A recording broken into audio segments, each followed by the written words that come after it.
In this video, I am going to show you how to fix NordVPN not connecting on Windows. Let's get started. First, make sure your internet works without the VPN, then try switching to a different server. Next, restart your PC and router.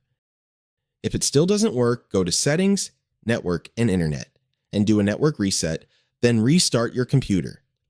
Open NordVPN, go to Settings, Advanced Diagnostics, and click Reset NordVPN. You can also fix the adapter.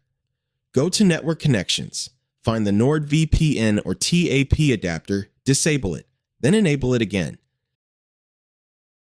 If needed, temporarily turn off your firewall or antivirus, and disable IPv6 in your network settings. Last option, reinstall NordVPN and install the latest version. That's it. One of these should fix the issue. If you want to support our channel, feel free to use our affiliate link in the description below. Thanks for watching, and I will see you in my next video.